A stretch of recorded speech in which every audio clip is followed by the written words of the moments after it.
বন্ধুরা, ভারত হচ্ছে দক্ষিণ এশিয়ার সবচেয়ে বড় গুন্ডা। আর এটা বাংলাদেশিরা বুঝতে পারেনি। তারা ভারতকে নিরীহ ভেবে লাগতে এসেছিল। এখন তারা টের পাচ্ছে ভাই, এর সঙ্গে লাগতে গেলে আমাদের 14 পুরুষে হাগা বেরিয়ে যাবে। এই ভাই খুব খাতারনাক, খুব খাতারনাক। কারণ যে আমেরিকাকে পাত্তা দেয় না, চীনকে পাত্তা দেয় না, সে আমাদেরকেই পাত্তা দেবে। আমেরিকা বলছে রাশিয়ার সঙ্গে তোমরা বন্ধুত্ব করো না, বয়ে গেছে। চীন দেখছে যে ভারতকে ঠেকানো যাবে না, এ তো করার কথা শুনবেই না, চুপ করে আছে। অস্ট্রেলিয়া, জাপান, যারা ভারতের সহকারী এবং আমেরিকার কথা শুনে চলে, তারাও সেরকম কিছু বলতে পারছে না। বলে ভাই এর সঙ্গে বেশি বকে লাভ নেই, একে খেপিয়ে লাভ নেই, এর মতোই চলে, এর মনমানি করে থাকে, সে বকে লাভ নেই। কাজেই বাংলাদেশিরা ভারতের সঙ্গে লেগে পার পাবে না, এটা তারা বুঝতে পারেনি।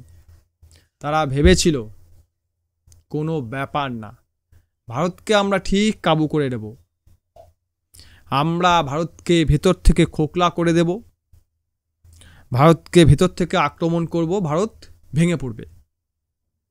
কিন্তু ব্যাপারটা হচ্ছে উল্টো দিকে ধরে ধরে বাংলাদেশিদের পাছায় লাথি মারা হচ্ছে, ধরে ধরে তাদেরকে দেশে ভরা হচ্ছে, ভাগশালা, এরকম একটা ব্যাপার। কেন বলছি কথাগুলো? ভারত দক্ষিণ সবচেয়ে বড় গুন্ডা কেন বলছি? তার কারণ হলো, বাংলাদেশ সবসময় একটা কথা বলে, যুদ্ধ লাগলে পাকিস্তান, তুর্কি, চায়না আমাদের সাহায্য করবে। প্রথমে বলি, চায়না কাউকে সাহায্য করে না, ভারত তারা খেপাবে না, কারণ আমেরিকার বাজার চলে গেছে, রাশিয়ায় তেমন কিছু নেই, ইউরোপের বাজার প্রায় যায় অবস্থা। যদি ভারতের বাজারও চলে যায়, তাহলে কিন্তু তাদের উৎপাদিত পণ্য বিক্রি করার জায়গা থাকবে না। কেন? চায়নার ইকোনমি হচ্ছে এক্সপোর্ট ডিপেন্ড ইকোনমি। যদি এক্সপোর্ট কমে যায়, চায়নার ইকোনমি কোলাপস করে যাবে। কাজে চাইনিজ ইকোনমি হলো এক্সপোর্ট ডিপেন্ড ইকোনমি। রইল গিয়ে পাকিস্তান হেল্প করবে। বর্তমানে পাকিস্তানে গৃহযুদ্ধ চলছে। একদিকে বিএলএ, বালুচিস্তান লিবারেশন আর্মি, সেই সঙ্গে BLF, বালুচিস্তান লিবারেশন ফোর্স, তারা পাকিস্তান আর্মিকে ঠুকছে, যখন তখন তাদের গাড়ি উড়িয়ে দিচ্ছে, তাদের সেনা জওয়ানদের উড়িয়ে দিচ্ছে। ওদেরকে TTP, তেহরিকে তালিবান পাকিস্তান, এই যে ছোটোখাটো গ্রুপ রয়েছে, এরাও পাকিস্তান সেনার বিরুদ্ধে অ্যাকশন নিচ্ছে। আফগানিস্তান, সেও পাকিস্তানকে ঠুকে দিচ্ছে। সিন্ধ, পাকিস্তান একটি বড় অংশ, বালুচিস্তানের পরে বড় অংশ সিন্ধ, সেই সিন্ধ পাকিস্তান থেকে আলাদা হতে চাইছে। ওপর দিকে POK লাফালাফি করছে যে আমরা আলাদা হব। এই সব কিছু মিলিয়ে পাকিস্তানের অবস্থা শিরে সংক্রান্তি। এই অবস্থা ভারত যদি তাদেরকে অ্যাটাক করে দেয়, তাহলে পাকিস্তান নিজে বাঁচবে নাকি বাংলাদেশিদের বাঁচাবে? দ্বিতীয় কথা, তুর্কি নাকি বাংলাদেশিদের সাহায্য করবে। তুর্কির বন্ধুকে আজারবাইজান, আবার এই আজারবাইজান শত্রুকে আর্মেনিয়া। সেই আর্মেনিয়াকে ভারত ব্রহ্মোস, পিনাকা, আকাশ এই সকল মিসাইল দিয়ে যাচ্ছে যে মারো, আজারবাইজানকে আচ্ছা করে মারো। সেই আজারবাইজানকে যদি আর্মেনিয়া মারে, তাহলে আজারবাইজান তুর্কির সঙ্গে যোগ দিতে পারবে না। অপরদিকে গ্রিসকেও ভারত ব্রহ্মোস হ্যান ত্যান মিসাইল ধরিয়ে দিয়েছে। গ্রিসকে বলছে কিছু প্যাঁপু করলে তুমিও মারো, আমি আছি, মারো। এই দুয়ের ভয়ে তুর্কি তাদের এয়ারপেসটাকে লক করে চুপচাপ বসে আছে, নিজেদের ড্রোন, এয়ারক্রাফট কিছুই উড়াচ্ছে না। এই অবস্থা যদি বাংলাদেশের সঙ্গে যুদ্ধ লাগে, তারা কীভাবে সাহায্য করতে আসবে? যদি করতেও আসে, তাহলে গ্রিসকে বলে মার শালাকে, আর্মেনিয়াকে বলে মার শালাকে, হয়ে গেল, তুর্কি ব্যস্ত হয়ে গেল। তা নিজেকে বাঁচাবে নাকি বাংলাদেশ সাহায্য করবে? আমেরিকা যে ভারতে হাতে পায়ে ধরছে, ট্রেড ডিল করো, কারণ তারা বুঝে গেছে ভারতের সঙ্গে ট্রেড ডিল না করলে আমাদের ইকোনমি সারভাইভ করতে পারবে না। তাদের ইনফ্লেশন বাড়ছে। গত 1.5 বছরের মধ্যে আমেরিকার ইনফ্লেশন সবচেয়ে বেশি, মানে যত খারাপ দিন তাদের গেছে তাদের সবচেয়ে বেশি ইনফ্লেশন চলছে বর্তমানে। কেন? 50% ট্যারিফের জন্য। এই 50% ট্যারিফ ভারতের উপর লাগিয়ে রেখেছে আমেরিকা।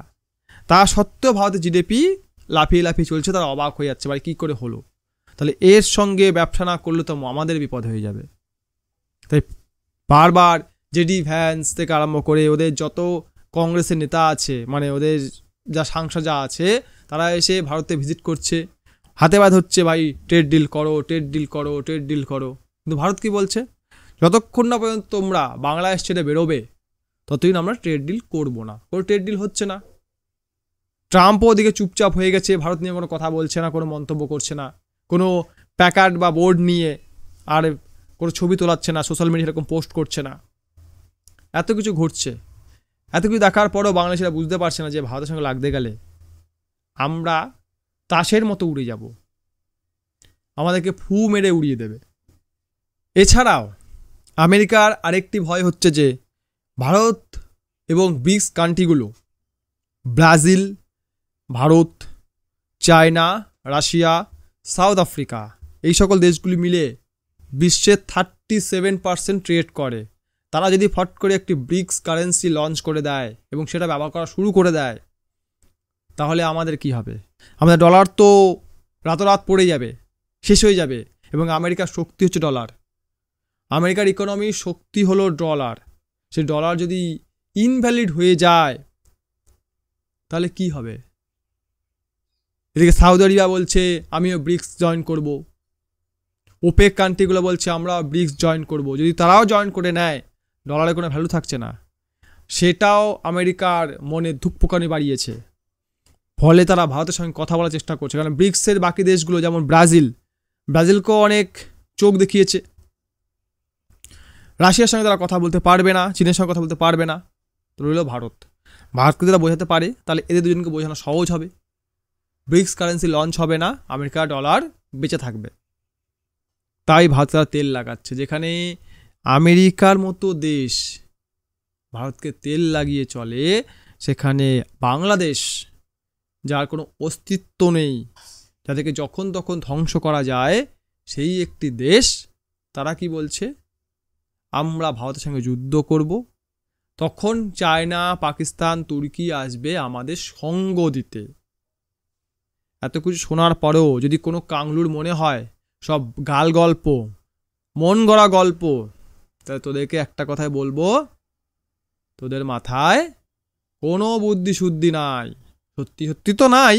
আর এত কিছু বোঝানোর পরে যদি মনে করিস যে সবই মিথ্যা, তাহলে তোদের কিচ্ছু হবে না। তোরা এইভাবেই চল, তখন ভালো করে এই ব্রহ্মসের গুঁতো খাবি, তখন টের পাবি।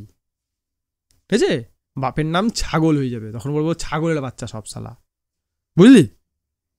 বাংলাদেশি। ভিডিও লাইক করুন, কমেন্ট করুন, শেয়ার করুন, চ্যানেলটি সাবস্ক্রাইব করুন। আমি চেষ্টা করছি রেগুলার ভিডিও আপলোড করার, কাজেই চ্যানেলটি সাবস্ক্রাইব করুন এবং লেটেস্ট নিউজগুলো যত শীঘ্র সম্ভব আমি কভার করার চেষ্টা করব। লেটেস্ট নিউজের লেটেস্ট ভিডিও আমি দেবো।